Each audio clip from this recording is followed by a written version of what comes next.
Hi, everyone, and welcome to What's New in Historical Fiction. My name is Colin Mustful. I'm the founder and editor of History Through Fiction and the host of the panel. This is a regular panel series that features historical novelists with new and upcoming titles. I'm excited for the panelists we have here today. Before I get into that, just a couple quick instructions. So all of you are able to toggle your cameras on or off if you'd like. It's totally your preference. Um, I do have the settings so that you're not able to open your mics just to avoid any distractions. Um, you can interact with us in the chat. If you look at the bottom of your screen, there's a little chat bubble. Just click on that. It should open up a chat prompt in the right-hand side of the screen if you're on a desktop. Go ahead and say hello. Let us know where you're joining us from, maybe what you're reading right now. Anything at all, just go ahead and say hello. I want to thank everyone who is attending and registered for this. We really appreciate that you're here, and also thank you for those that made a contribution. This event is free, but I appreciate those that have made contributions because it helps really offset the cost of the Zoom platform and the Eventbrite platform. So we really appreciate that. I'm going to post a link in the chat to a landing page with our panelists' novels with more information about each novel, like the synopsis. It also has a link to bookshop.org. We support bookshop.org because anything you buy from Bookshop, they make a part of that sale go back to independent booksellers. So we want to support independent booksellers by selling the books through bookshop.org. And I'll post that link again later in the chat as you get to know these authors and their novels. Without further ado, I'm going to remove myself from the screen and we'll welcome our panelists. Jenn Wright, let's start with you. If you could say hello and let us know about your novel, Last Light Over Galveston. Yeah. Hi, my name is Jennifer Wright, and I am the author of 4 works of historical fiction. As Colin said, my last book, Last Light Over Galveston, just released last month, and it deals with the Great Galveston Storm of 1900, which coincidentally made landfall 125 years ago today. So that's pretty cool that this is happening on the anniversary of the storm. Do you have the book within reach? Yes, I sure do. Right here. Awesome. Thanks, Jenn. Of course. Next, let's go to Charles Bush, author of The Boy with the Jade, which is being published by us at History Through Fiction. Charles, if you could say hello and let us know about your novel. Hello. Well, The Boy with the Jade, it's historical fiction, and it's set in 18th century China. And it tells the story of a boy growing up in a wealthy, very powerful, wealthy aristocratic family that unfortunately also happens to be chaotic and cruel a lot of the time. So. Thank you, Charles. Next, Andrea, if you could say hello and let us know about The Last Witch of Boston, or First Witch. Yes. I'm not sure who the last witch is. Probably still left to be determined. I'm Andrea Catalano, and yes, my first debut novel is called The First Witch of Boston, and it was released on September 1st, and it is the story of Margaret Jones, who was the first woman tried and executed for witchcraft in the Massachusetts Bay Colony in 1648. It is based on John Winthrop's transcription of the trial in his diary and various court records that still exist. Thanks, Andrea. I forgot to ask, and I see Charles has got some books behind him. I don't know if he has one within reach. Andrea, do you have one? I don't. It's actually Okay. downstairs, and I can totally go and grab it. And I should have thought of that ahead of time, but I'm not organized. That's all Sorry. right. I see Charles is grabbing his. There it is, A Boy with the Jade. Thank you, Charles. Beautiful cover, thanks to Colin's designer. Yeah, her name is Christine, the book cover whisperer. She does excellent work. Although I think she's moving away from cover design, so I was gonna, I want to plug her work, but I think she's moving into teaching now. Finally, let's bring on Barbara, who's the author of Isabella's Way. I have a, oh, nobody can see me. I'm not on screen. I have a, I have the book right here, but Barbara, if you could say hello and let us So know do about I. your novel. There you go. So this is Isabella's Way, and it is my third novel, my second historical novel. And it is the story of a 14-year-old embroideress who has to find her way from Portugal through Spain and France to Germany to escape the Spanish Inquisition. She does not know for much of the novel that her embroidery is being used to assist a clandestine network of safe houses. She has a lot of allies and a lot of people pursuing her. So it's kind of a coming of age adventure historical.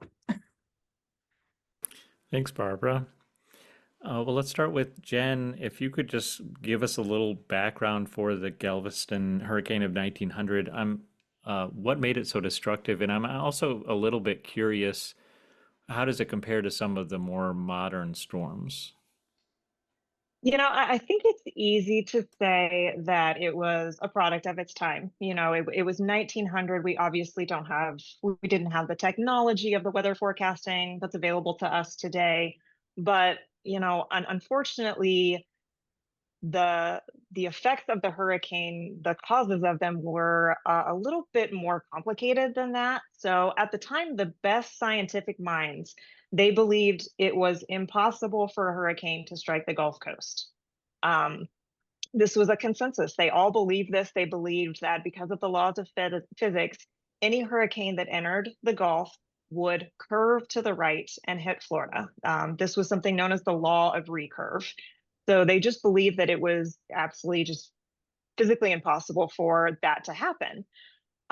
We now know that that's not true, obviously. I mean, even just in our lifetime, we've seen many, many storms hit the Gulf Coast, but at the time they didn't realize that.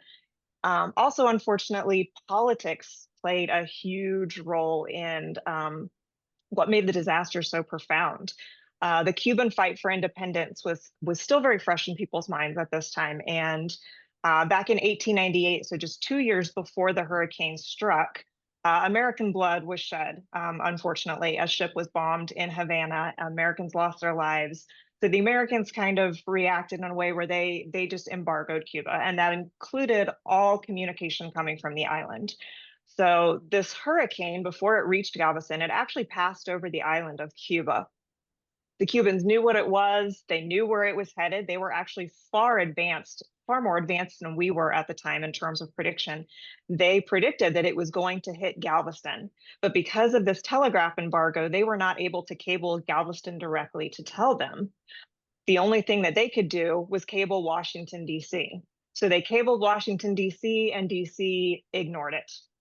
They said, nope, the Cubans are hysterical. It's not a hurricane. It's not going to hit Galveston. So they didn't warn Galveston that it was coming. So again, the storm had absolutely no warning. And the science behind hurricanes was just vastly misunderstood. So when you coupled those two things with the geography of Galveston Island, which at the time was actually at or just maybe a foot or two above sea level, surrounded by the Gulf on one side and the bay on the other side, that's what led to the hurricane being so destructive. Well, that's incredible, and how unfortunate to just ignore those warnings. Yeah, yeah, it really was. Well, let's go next to Charles. Charles, your novel centers around Bayou, the main character, uh, who is a fictional character from a traditional Chinese book. How Long Meng, is that how you say it, Charles? No, it's Hong Lo Meng. Hung Lo Meng. I always get that wrong. It's So Bao Yu. Bao Yu, Hong Lo Meng. tell us about Bao Yu and where, like, how you developed his character based on the fictional story that already existed around him. Well, Hong Lo Meng, to say it's a novel, it is a novel, but that isn't quite give an idea of the extent of it. It's enormous work. In translation, it goes from maybe the shortest version would be 1,800 pages to 2,500 pages. And it has said they have 30 major characters and 400 minor characters. So it's this vast work. And yeah, Bao Yu is the major, is the number one, the major character. But on the other hand, so many other characters that a lot of the time he gets lost. Chapters can go by where he doesn't appear. So in developing his character, I had to sort of go through the novel and pick out where he appeared out of this morass of other plot lines, other characters, and everything. It sort of wasn't exactly like finding a needle in a haystack, but it's like finding quite a few needles in a haystack. And also, there are parts of his life. His life isn't really told continuously. There are parts left out, very important parts. For example, one of the key plot lines in the whole Baoyu's trajectory is that his parents want him to take the imperial examination. He doesn't want to. Well, to give away the spoiler alert, he does take the examination. And this is a major turning point. We see him, a scene where he says goodbye to his family. We see him later, and he's a very changed person. But we never see him take the examination. This whole part of his life story is left out. So I had to sort of fill in missing pieces in his life to do it. So it wasn't simply tracing, it wasn't a one-for-one copy from the novel to my novel. It was quite a bit of change, really. Did you find it kind of your imagination kind of running wild, or was it more challenging to think, oh, where would he have been? What would he have been doing? How could I make this into a narrative around him? No, I think the basic plot line was there. It was more a matter of filling in, well, first place, just isolating them. Did about a 20-page plot summary of the novel and sort of shaded in where he appeared in the novel. And then, particularly the examination part, there was a lot of research that had to do for that. Uh, there were his there were just also I not only read the novel, should make clear there are two different Chinese miniseries that have been made out of the Honglou Meng, and I watched those, and they were actually very helpful because you weren't just reading about it, trying to, well, I wonder what this looked like. They actually, whether they were, maybe they were accurate, maybe they were inaccurate, but they actually visualized, you could see what somebody thought this whole thing was. Actually, the two different series are pretty different. They visualize it differently, but that at least gave me some choice and some ideas. Certainly. Well, let's go next to Andrea. Andrea, tell us about Margaret Jones and who she was, and why did you decide to write a novel about her story? Oh, I got to unmute, asked to unmute. Okay. Great. Sorry about that. And here is my book. I grabbed it. Margaret Jones, we don't really have much on the historic record about her, aside from what John Winthrop recorded about her trial. There's a mention of her in Massachusetts Bay Colony constable's records. There's a mention of a woman who's being examined for witchcraft. And we assume that it was Margaret Jones, even though she wasn't named, because the timing of it just coincides with when the trial was. We don't have any record of when she came to Massachusetts. Her name isn't on any of the shipping logs from East Anglia. And so basically all that we know is what John Winthrop wrote. And then the Reverend John Hale, many years later, mentions her in his treatise that he writes about witchcraft. He actually was present at the trial and was with his congregation when he was 12 years old. They went and visited Margaret Jones the last morning of her trial. And they went into her jail cell to basically try to persuade her to confess her guilt. They prayed and they told her, this is what the Lord would want. And he was there as a 12-year-old and witnessed all this, and he said that she refused to admit any guilt. The only thing she admitted to was that when she was young, she had stolen something from a shop, but she said that she assumed many years later that the Lord had the grace to forgive her for that. But the charges that were being brought against her were completely false. She would not admit to witchcraft. So those are the only two primary sources that we have. So I thought it would be interesting to piece together the little that we had and then expand on it and try to figure out who this woman was. And also, it's very interesting that John Winthrop devoted so much time in his personal diary to this particular trial and this woman. He was very disdainful of her. It's pretty obvious in the way he speaks about her. She's hysterical, she rants, she rails against the court, she's very intemperate, blah, blah, blah. She's obviously possessed by Satan. And I'm like, wow, she really riled up John Winthrop. So I would love to find out, I would love to speculate who this woman was and kind of bring her to life so that she's not just a brief mention in the record. Well, and speaking of imagination, I mean, you had kind of the same challenge that Charles had, is filling in all those gaps. Did you find yourself was it difficult to connect to 1648, a different time, a different place, or was the human element always there and you were able to relate to this woman and what she went through?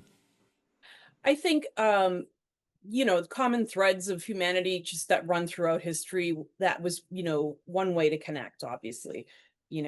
Just things like motherhood, loss, love. Also, I did my master's degree in 17th century British and North American history. So that time and that era and the politics of that time has always been really fascinating to me, especially the English Civil Wars. So I love to talk about how, the Puritans were such an interesting group in many ways, but also in some ways revolutionary for the time in the way that they wanted to turn the world upside down, the known order of things. So just taking like the spirit of the era and the politics of the time, and then again, like the common threads that bind all of us. Andrea, wasn't John Winthrop the governor of the colony? Yes, he was the governor at the time of the trial, and he was one of the 9 members of the General Assembly. There were 9 judges that tried her, and he was one of the 9, and he was governor at that time. He Yes. didn't, I mean, as governor, you'd think he'd have more things on his plate to do than just sit on Yeah. and be a court reporter. Yes, absolutely. And that's, I think, what was so interesting to me, like that he dedicated so much time to writing about this particular trial and this particular woman. Very interesting. Definitely. Well, let's go to Barbara now. Barbara, if you could give us a little more of the historical context for your novel. I'm also curious, you deal with being a converso at that time. Can you tell us what that means and what the dangers were of being a converso? Sure. The word conversos refers to people who were forcibly converted as a result of the Spanish Inquisition. So in 1492, other than Columbus sailing the ocean blue, the Spanish Inquisition, the Inquisition existed long before that, but in 1492, the Isabella and Ferdinand, the King and Queen of Spain, were given permission to establish tribunals, and they also were given the permission to evict all the Jews and the Muslims. The Muslims were a little bit later, but all the Jews from Spain, or forcibly convert them. So people were given a choice for a short period of time. The people who did convert were called conversos. That was the nice, I mean, now we call them that. They were called Marranos in Spain, which means pigs. It was not a friendly invitation to convert. And some people converted and became good Catholics, and that was the end of their story. Some people converted but continued to practice their religion in secret. Eventually, the Inquisition kind of assumed that these new Christians, and there were old Christians and new Christians, the conversos were the new Christians, they were assumed to always be faking it, whether they were actually really, devout Catholics or not. And so these tribunals began to try people, to bring them in, to torture them, to confiscate all their property. And either, if they could escape, they did. And many, many, many Spanish Jews came across the border into Portugal. Well, what was Portugal during that time? They were sailing around, discovering the world, and they really didn't want to deal with the Inquisition for about 100 years. Then, because of a marriage between a prince and a princess, part of that deal was, yeah, you got to have the Inquisition. So 100 years later, there was another major wave of Jews leaving the Iberian Peninsula. But it was a very dangerous situation. Neighbors informed upon neighbors. People were imprisoned. People were horribly tortured until they admitted. And it's so fascinating to me to, have heard about it and to listen to Andrea, because one of my characters is a healer, and she is an herbal healer and a dye maker. And the threat of her being considered, even though she was, of her being considered a heretic and a witch, was also part of this whole cleansing, to make pure Christians out of the entire Iberian Peninsula. Did you find was this kind of shocking? Was it difficult for you at doing the historical research, and how did you manage those emotions? Good question. Well, I'm Jewish, for one thing. My first novel, it was the life of my great aunt who lived through the whole of the 20th century in Germany. And is a very unusual Holocaust survival story. And she ended up living the rest of her life with a Catholic priest, half her age, in Germany, in the most transcendent, wonderful relationship. So I already had in my own family this concept of nothing is ever purely good or purely evil. And it's, in our modern day and age, it's always confusing to really stay in your silo and not understand. So in Isabella's Way, there's a network of good Christians helping people escape, people who don't know that their background is Jewish who discover it, and so forth. So I sort of already had that emotional thing going on about my own family. And during COVID, I got into Ancestry, went down that deep rabbit hole, and actually found my ancestor who was born in Abrantes, Portugal, and died in Hamburg, Germany. And it is that fact. I knew that part of my family came from Portugal, and ended up in Hamburg. And that fact is what sort of started me on, okay, what is this girl going to go through, and how's she going to get there, and who's going to help her? Well, that's so fascinating, and the fact that you're able to tie your own background, your own experience into these characters, I think that's great. And my parents are both immigrants, so they escaped Germany as teenagers. So this has been going on in my psyche for a long time. Now that we've heard from each of our panelists, I'm just going to post that link once more in the chat. So if you want to learn more about each of the novels, or maybe even buy one, you can go there to check out the novels. Let's go back to Jenn. Jenn, we talked about the hurricane, but what about, how did you bring this story to life? Tell us about Kathleen McDaniel and what she went through, and how you used this character to share this history. Well, so in the novel, Kathleen is the daughter of a wealthy businessman in upstate New York, and she's coming of age during a time of rapid cultural change. And that kind of leaves her longing to do more than what traditional gender roles at the time dictated for her.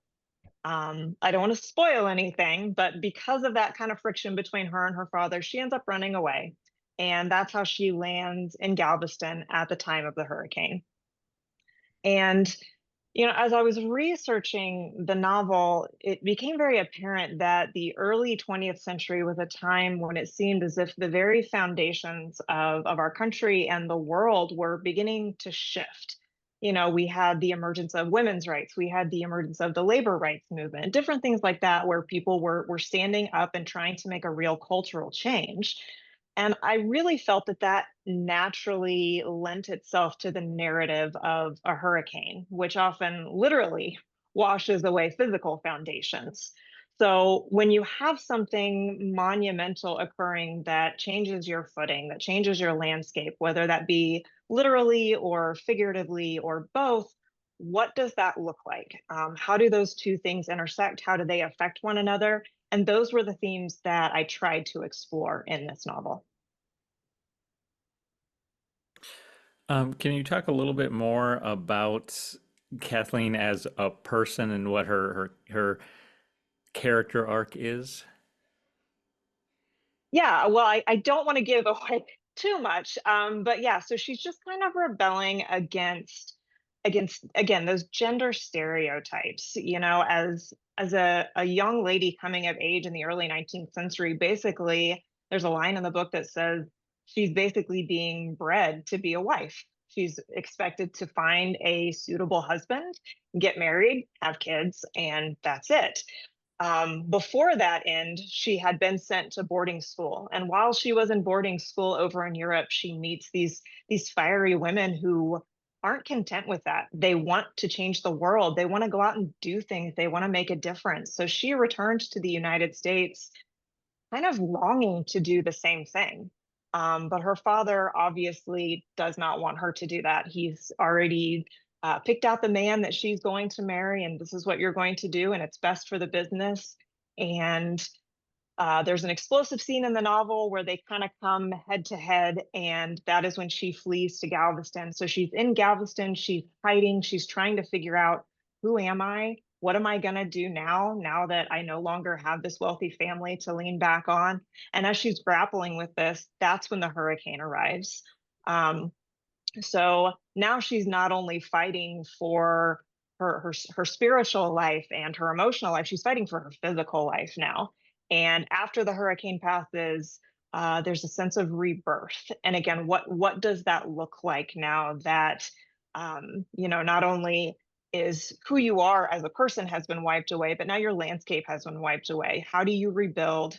How do you move forward after that? So you've got kind of two climaxes and resolutions that are kind of metaphors of each other. I think that's Yes. wonderful.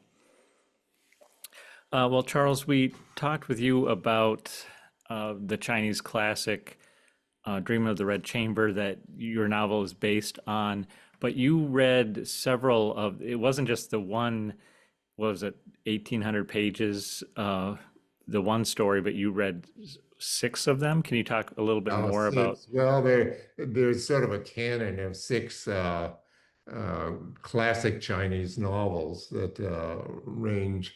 I mean, there are various types. Where the Three Kingdoms is sort of a military epic, and the Scholars is sort of a series of stories, more or less collection of short stories. Jinping Mei is often described as sort of a pornographic novel. There are six of them, and they're not at all similar. The Dream of the Red Chamber, Hong Lo Meng, is definitely the best of the six, or at least to our modern way. Although I will say the Monkey King is also very popular. It's a fantasy. It's sort of a precursor of anime. And actually, San Francisco Opera is doing an opera based on Monkey King this fall. So each of them, they're all very different, but they're sort of, everybody agrees these are the 6 Chinese novels that are the greatest of all. In addition to reading those, can you talk a little bit about the historical research you did to create a sense of authenticity? And even I'm curious to know more about, I know you found some, within those stories are some historical challenges about what's the truth of the when it was written, those sorts of things. Yeah, well, the hardest thing was to actually recreate the examination process because everybody agrees that the imperial examination system was a key to traditional China and everything. And there's a lot about the physical circumstances of it, but one thing that there was never, it was very difficult to find an example of a question and an answer. What was the content of the exam? And finally, I managed to located a reference to an obscure article in a scholarly journal that was 50 years old. Fortunately, I live across the bay from Berkeley, UC Berkeley, and it has a superb research library. So one day I went over there and lo and behold, they had this article and there was several examination questions and answers. So finally I had that part of my research done.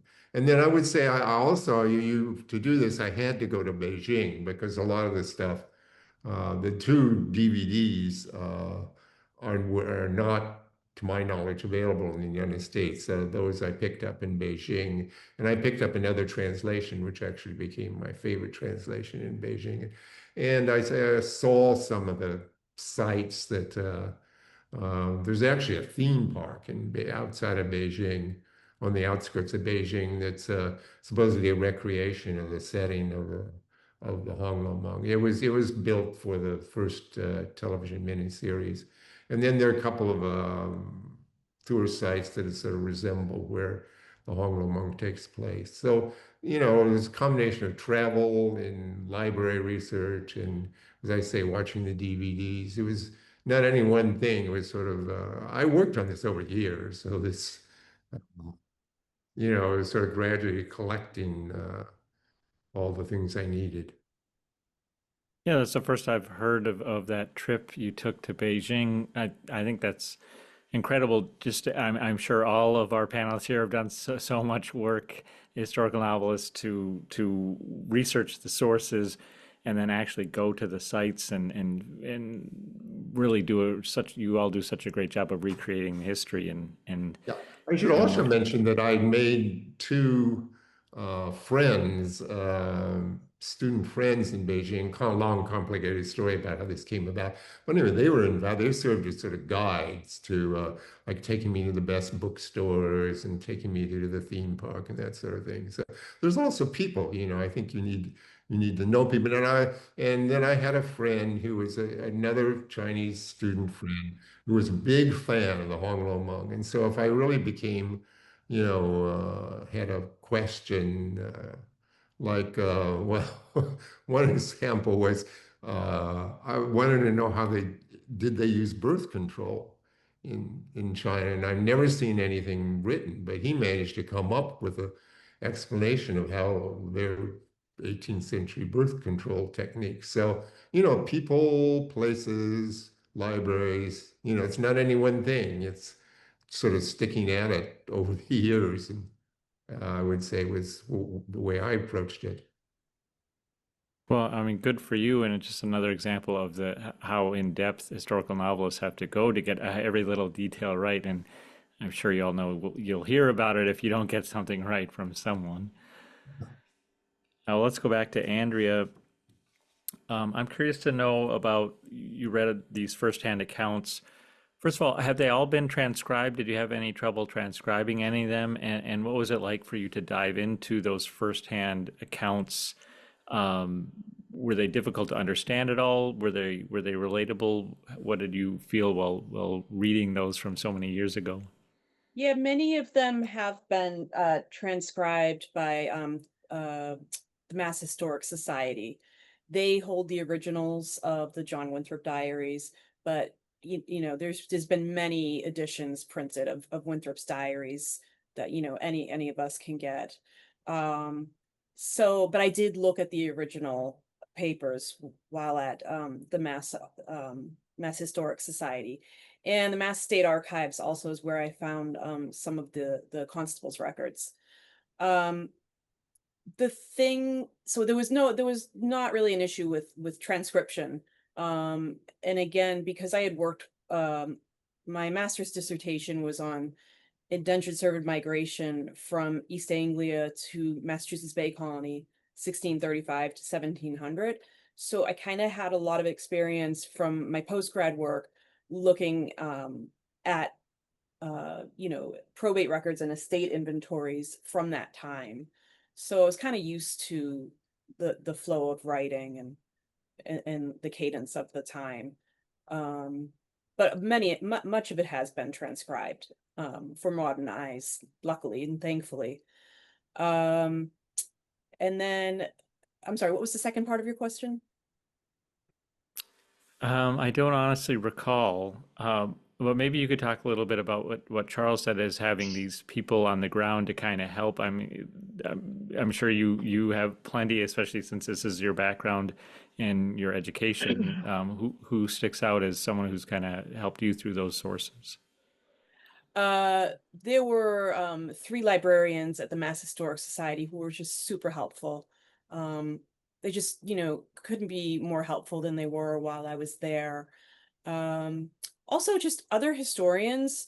Most historians just are really eager to talk about the thing that they have dedicated their lives to. I mean, why wouldn't they be? So, there's quite a few historians who were super helpful in this process and just giving different perspectives on different witch trials that they had studied and worked on.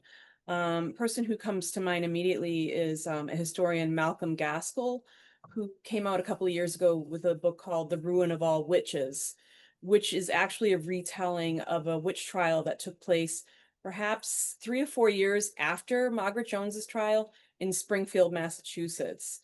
It was Mary Parsons, I believe was her name. Anyways, he was a really great resource to just kind of bounce ideas off of back and forth. So, yeah.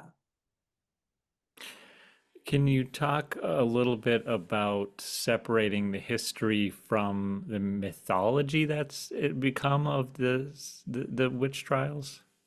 Yes. So the way that John Winthrop describes the charges brought against Margaret Jones, there's some pretty wild descriptions. Some of them are very mundane, basically saying that Margaret Jones, who was a healer and an apothecary and a midwife, would prescribe a tincture for some ailment to somebody, and it worked, and it worked amazingly well. So there must be witchcraft at work there, because these tinctures she made were so strong and powerful, and they did what the people wanted them to do. So there's witchcraft.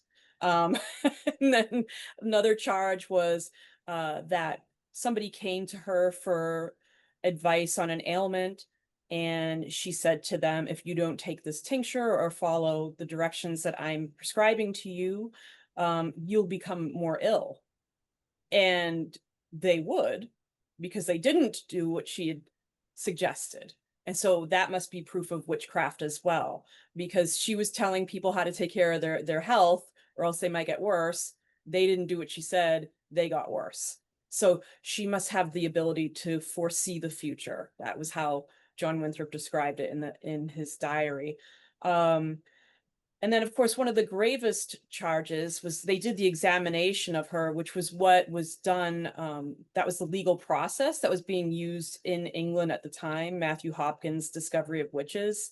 So a person who was charged with witchcraft would be examined for basically 24 hours. They would be put in a room, and they'd have to sit on the floor cross-legged, and they could not move. They had to stay there and sit. They couldn't lie down. They couldn't sleep. They couldn't eat. They could not leave the room. And they would be watched the whole 24 hours. And they would leave a door to the room ajar, so that if the person charged with witchcraft did indeed consort with the devil and had some sort of familiar in the shape of an animal, the animal would come to them within that 24 hours. Because that's the way of things, apparently, according to Matthew Hopkins and John Winthrop. And Margaret Jones had the unfortunate luck of having a cat enter the room whilst she was being examined in that 24 hours. So automatically it was assumed that this was her familiar.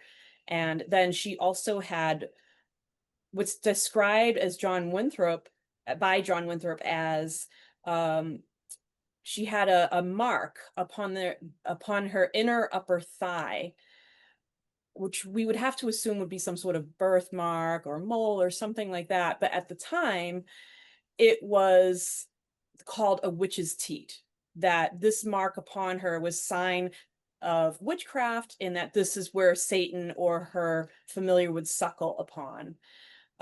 So, basically, I made a joke with somebody that if you had a strange birthmark, if you had a very loyal pet, and if you had a lot of knowledge about health and herbalism, all these were 3 strikes, you're out.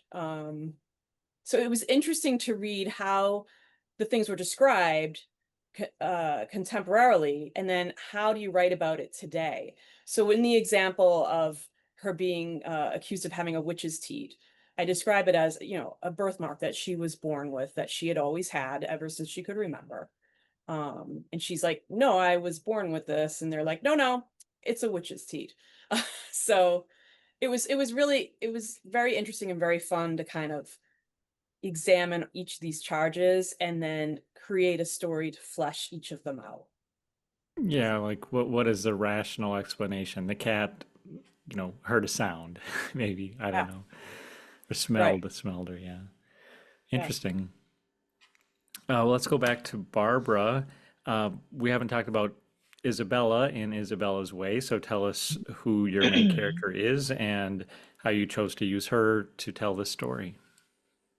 Well, I didn't actually choose her. She chose me, which never happened to me before with any of my other books. I was on the 3rd day of a bicycle trip from Lisbon to the Alhambra in Spain, and I was alone because of some family problems and health issues, and I was doing this warrior woman thing. I can do this, and was climbed up to a Celtic standing stone in central Portugal. Who knew that there were Celtic standing stones there? And it was like early morning, so it wasn't so hot. And it was one of those moments, the sun came in just where it was supposed to. And I was kind of like, okay, I can do this. And on the way down the hill, after that very challenging climb, this girl pops into my head, a 14-year-old.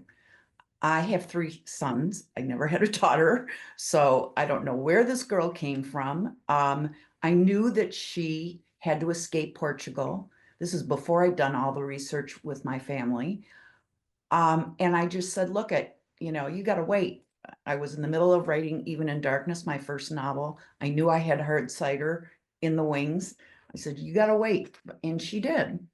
I'm a fiber artist in addition to being a writer. So I knew that she was going to do some form of fiber arts. And when I began to think about it, embroidery became the fiber art of choice, because there is a very rich history of women using embroidery and fiber arts to communicate in dangerous circumstances. Think about the quilts for the Underground Railroad that African-American women did, the whole culture all around the world.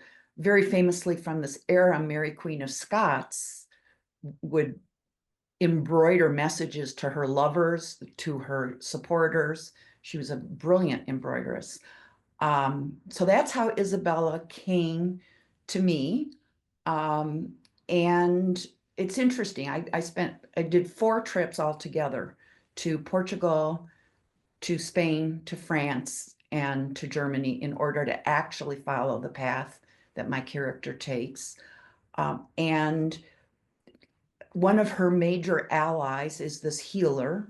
And so I had a lot of the same interesting research that Andrea describes about what was going on, in my case, mostly in Southern and Central Europe rather than in England. But when we talk about allies as a writer, I am not an embroiderer. I wasn't an embroiderer. And so I had to do a lot of research about embroidery. And I came across a wonderful resource and contacted that author who lives in Scotland. And she actually wrote a blurb for my novel. And I learned a lot about embroidery and actually embroidered the cover of my book. So that was one of my really fun. But I wanted to know what it was like. Um, so that's who Isabella is. Her mother has died and she has to find her father and she has to escape people who are pursuing her. Well, that's an amazing story, and I find not all that unusual from authors that have on my podcast who say, the characters speaks to them. But what patience you showed and dedication to get that story out there. It's been a real joy. It's the most completely fictional book that I've written.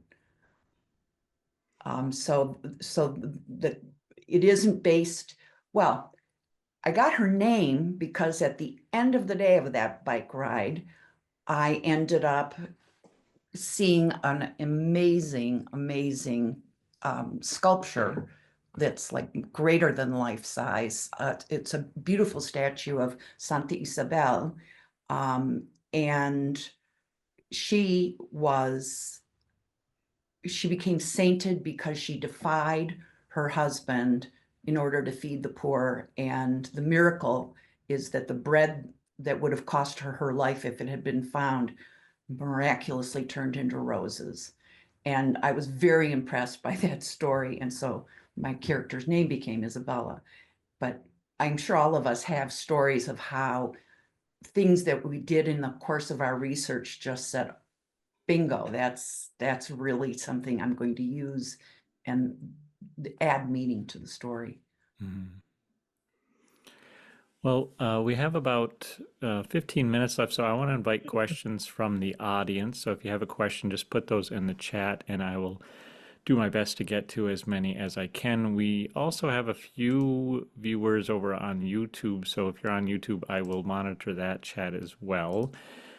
But I see we already have a question here from Morgan. How do you find balance between historical accuracy and your own imagination and storytelling? We have talked a little bit about imagination already. Does anybody want to jump on that question about the balance between historical accuracy and imagination? Well, I would say that since mine's based on a fiction, I mean, how can it not be? I mean, the details have to be historically accurate, but the character, I mean, it's a fictional character, so fiction upon fiction, how you really can't, you can't go wrong in a sense. Well, in the same vein, Greg asks, how does history help or constrain or create problems? Did any of you run into something where history got in the way of the story you're trying to tell, and how did you navigate around that? That was something that I struggled with a little bit, especially when I started writing this book.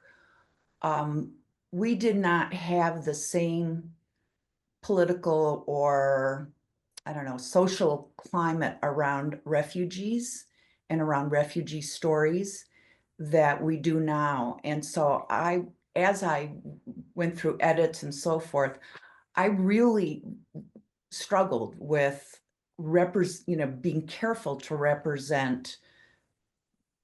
I mean, I don't know if there was an underground type railroad. I mean, obviously not railroad, but a pathway of safe houses. I posit in my book that there was. I can't imagine that every last person who escaped Spain and Portugal did it by water. Many did, but I am sure that there were overland pathways.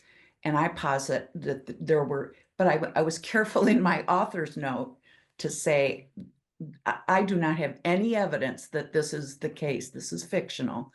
And to try to really frame, especially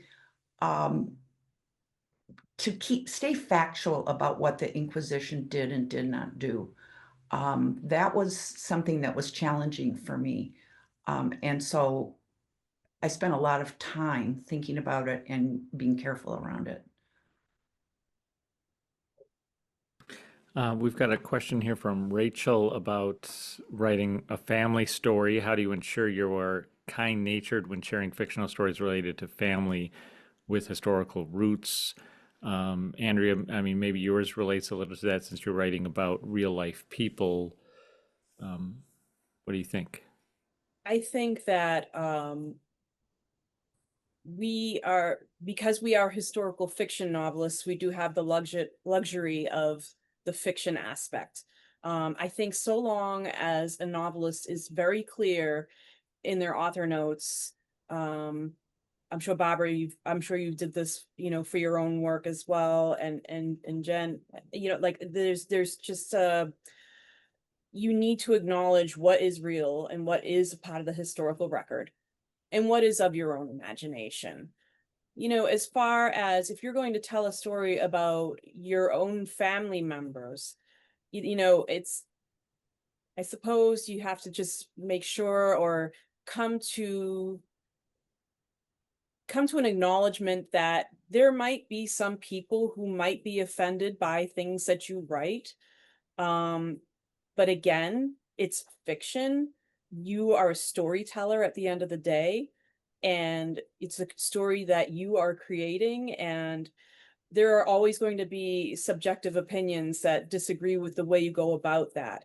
But I think so long as you're staying, like Charles said, as long as you're staying true to, the details, the historical details of the time, and not putting too much of a modern spin on anything,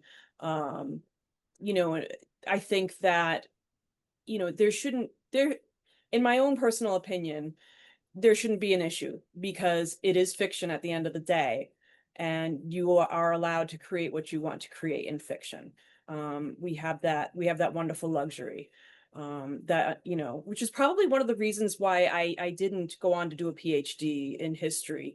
I had done my master's dissertation, and I said, I really am glad that I did it, but I felt very constrained by the lack of being able to use my imagination within that framework. So yeah, I just think that, it being fiction, have a go at it so long as you're staying within the historical framework.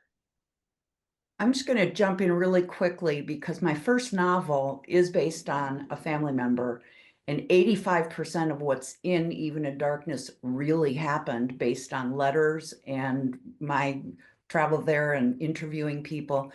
15% is totally fictional. But the real issue is I really made sure that every living person who could possibly be affected by what I wrote read the manuscript and signed off on it. I And heard that a long time ago, I was at something where Anne Lamott, the famous author, was talking. She sort of took a totally different approach to that. She said, well, if people don't like, she writes about her family. She said, if members of my family don't like what I wrote about them, they should have been nicer to me. That's a good point. well, Melissa I wrote wants about to. people that I loved and admired, and they weren't, they'd never done anything to me. And so I think it's a great question. I can't, who is it that asked that? That's a great question, and it's an important question. Melissa wants to know what all of you are working on. Jen, do you have something coming out soon, or are you working on what's next for you? Unfortunately, the nature of publishing is a little bit secret sometimes. And so, yes, I have something in the works, but I can't share anything about it yet. I'm sorry. Anyone else working on another project? Well, I'm thinking about something set in the 1930s in Beijing with American art collectors working for American museums, acquiring Chinese art, but it's very vague now. Andrea? I have a novel that I'm in the process of copy editing. It is due out in April of 26. It's titled The Lace Maker's Fortune. So it's kind of similar to the fiber art theme that Barbara mentioned. And I do make some lace myself, but I had to go a lot more in depth in my research. So the book is called The Lace Maker's Fortune, and it is set in Gilded Age New York City and moves to Leadville, Colorado during the Silver Boom. And it's about a young woman from Cork, Ireland. I'm sorry, from Limerick, Ireland, who is a lace maker, and it is the lives that she crosses paths with on her way to Leadville. So, Barbara, do you have a project in the works? I have several smaller projects in the works, but the next novel has not yet appeared. Sure. Well, I want to wrap things up here. I do have one more question for each of you. Before I ask that question, I want to thank everyone for attending. I want to thank our panelists for doing this today. I want to congratulate our panelists on their new novels. They are all either available or available for pre-order because they're coming out soon. Again, if you want to check out those novels, you can go to that link that I set up, a landing page with more information and links to bookshop.org. If you can't buy any books right now, maybe your TBR is too long, just mention them or request them at your library. If it's not in your library, mention it on social media. Maybe it'll connect with someone that follows you that might be interested in these really amazing stories. So to wrap things up, I always ask, why historical fiction? I mean, Andrea is a perfect example of someone who studied history at a postgraduate level and then decided, I want to make these histories into stories. So what's the value of taking history into making it into a story, and why try to reimagine it, and what's the value of historical fiction? Andrea, maybe you could start us off. so I was the post-grad student who was, working all day long in archives, and then at night when I should have been going to sleep, I was reading by nightlight, Anya Seton novels and Diana Gabaldon's Outlander. And I was like, wait a minute, I could maybe try my hand at this. And I think that what it is I love history. I love studying history. I love all the research involved, but I also want to feel that timeless connection that just runs throughout human history, the things that bind us together, like love and death and motherhood and fatherhood and all those things. So for me, I wanted to fill in those blanks in a very human way, if that makes sense. Sure. Charles, you come at this with a legal background. What compelled you to? I also did graduate work in history too, Okay. long before my legal background. I think the problem is really what's become of academic history.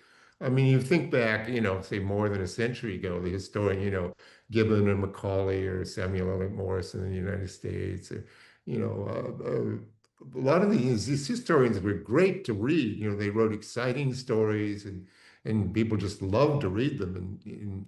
But now, academic history, as a friend of mine once said, has become your book is more and more about less and less. It becomes so minute and so detailed. I think it's, at least for me, the appeal of fiction is more reflection on what academic history has become rather than what, history could be more interesting than it is written about today in the academic world. Well, it's a very interesting take, one I haven't heard, but yeah, I can see how that would be true. Jen, how about you, the value of historical fiction? Well, I think it's easy to look at the world around us and present circumstances, the political climate, all of those things, and just think there's no hope. The world is just going to hell in a handbasket and it's terrible, and there's just absolutely nothing we can do about it. And my goal in writing historical fiction is to look back at we're not the first people in history to go through really dark, challenging times. It's a cycle that repeats itself constantly over and over again. my goal is to go back and focus on those dark periods and how did people get through that? How did they find hope? How did they sustain themselves? How did they uplift others? And I think that historical fiction lends itself to that goal in a way that, as Charles was mentioning, historical textbooks just can't. Because if you're focusing on the people that lived through it, rather than just the facts and figures, that's where we're going to find that encouragement. Well said. Finally, Barbara, how about you? So I was raised as a storyteller. I got a better dessert at my grandparents' house if I told a good story. And I became a speech and language therapist. I spent a whole career working with kids to help them communicate. So to me, the answer is always people learn and communicate story. And I love historical fiction. It's always been my favorite. It's my favorite way to learn about history. But it is, and this is pretty much exactly what everybody else has said. It's about the people and the time and the inspiration and the challenge. We as human beings, we love to learn through story. So that's what drew me.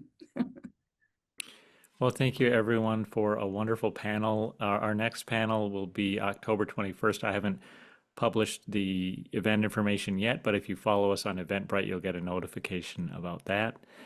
So thanks again to everyone. This has been great, and congratulations on your books.